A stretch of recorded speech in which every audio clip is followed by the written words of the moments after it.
Assalamualaikum warahmatullahi wabarakatuh. Saya Hanif Dinamara, mahasiswa Poltekkes Kemenkes Tasikmalaya, Prodi D3 Keperawatan. Dalam video kali ini saya akan membawakan Penkes, keluarga berencana, atau sering kita mendengar dengan kata KB. Supaya tidak boros kuota dan tidak jenuh pemeriksa semua dimanapun berada, langsung saja ke pembahasannya.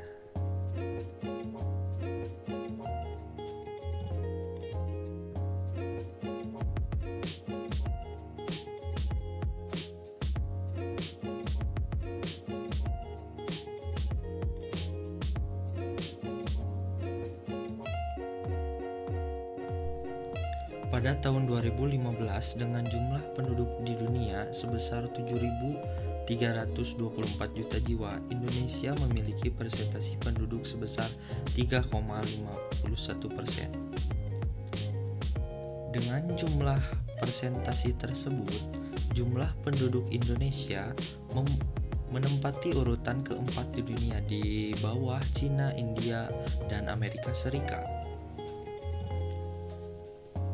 Ya, seperti yang sudah kita tahu, Cina memiliki 1.372 miliar jiwa, India 1.314 miliar jiwa, dan Amerika 321 juta jiwa, dan Indonesia 256 juta jiwa.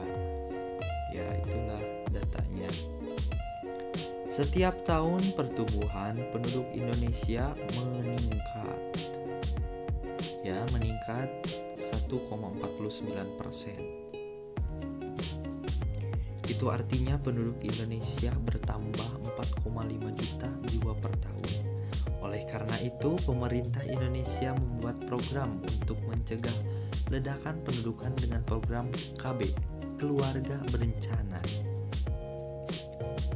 Keluarga Berencana atau KB adalah gerakan untuk membentuk keluarga yang sehat dan sejahtera untuk membatasi kelahiran dengan alat kontrasepsi.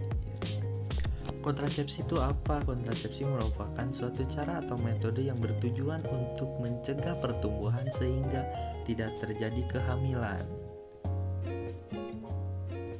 Lalu, apa saja macam-macam alat kontrasepsi? Nah, ini yang harus dijelaskan. Oke, lanjut. Kontrasepsi sendiri terbagi menjadi dua macam, yaitu kontrasepsi untuk jangka pendek ataupun untuk jangka panjang. Ya, lanjut ke pembahasan macam-macam. Yang pertama ada kontrasepsi pil. Kontrasepsi pil adalah metode kontrasepsi hormonal yang digunakan wanita berbentuk tablet.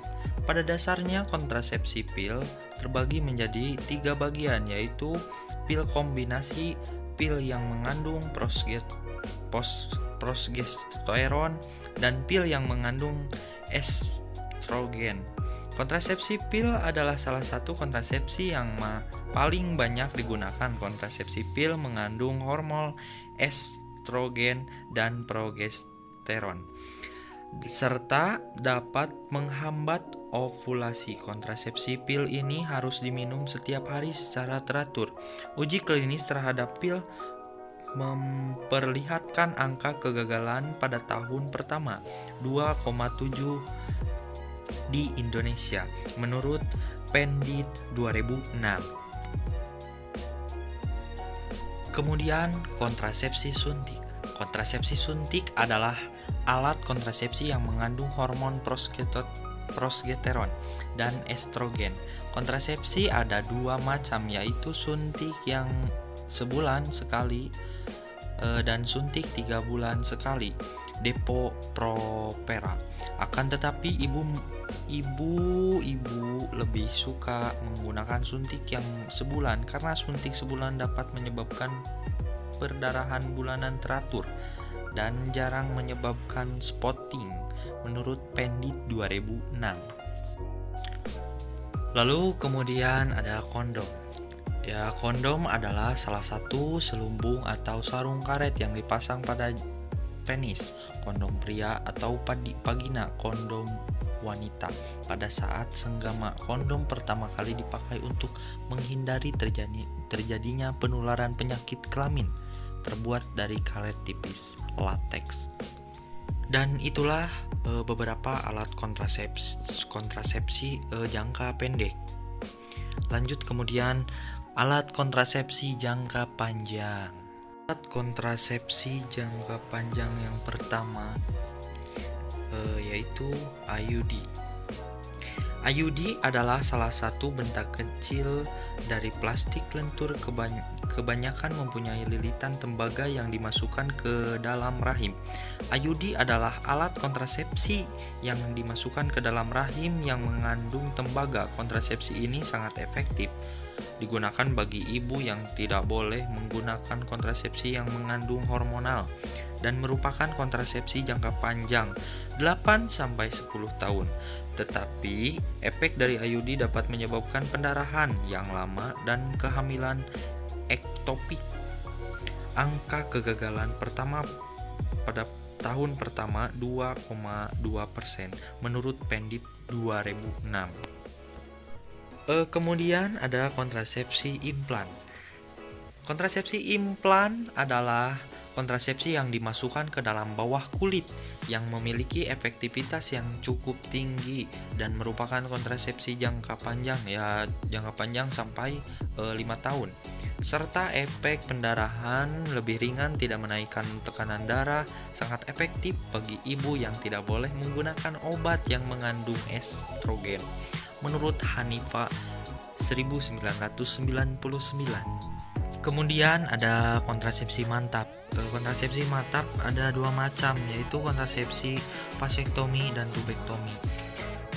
Yang pertama, tubektomi digunakan pada wanita dan vasektomi digunakan pada pria.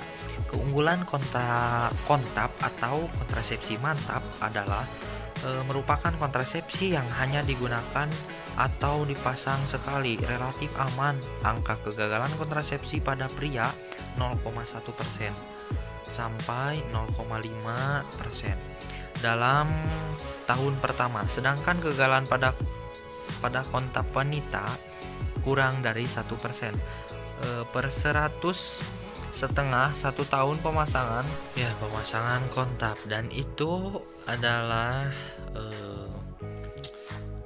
yang jangka panjangnya ya.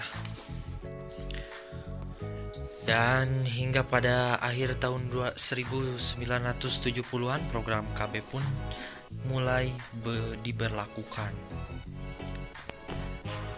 Program KB menyarankan agar setiap warga membatasi jumlah anaknya hanya 2 orang. Ya, 2 anak lebih baik. Lalu kenapa harus 2 anak?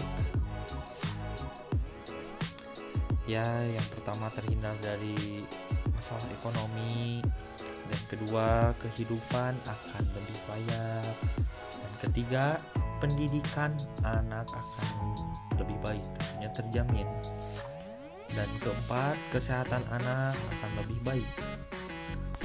Nah, lalu pertanyaannya, bagaimana merencanakan kehamilan? Oke. Yang harus dilakukan, rencanakan kapan akan memakai kontrasepsi.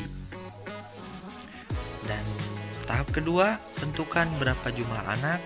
Tahap ketiga, tentukan usia berapa akan melahirkan.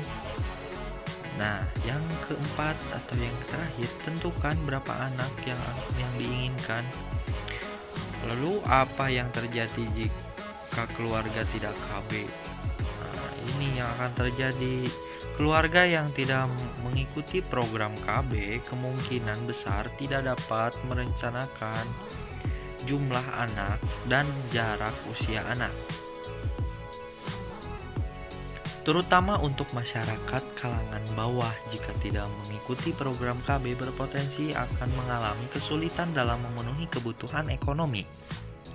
Seperti pada gambar ini. Berbagai macam kebutuhan tersebut meliputi apa saja ya? Yang pertama, ekonomi. pangan. Yang kedua, kualitasnya pendidikan anak. Dan yang ketiga, kesehatan anak. Dan itulah materi yang dapat saya sampaikan. Terima kasih atas waktunya yang sudah menonton. Semoga video ini bermanfaat dan juga dapat dipahami dan dimengerti. Sekian dari saya. Wassalamualaikum warahmatullahi wabarakatuh.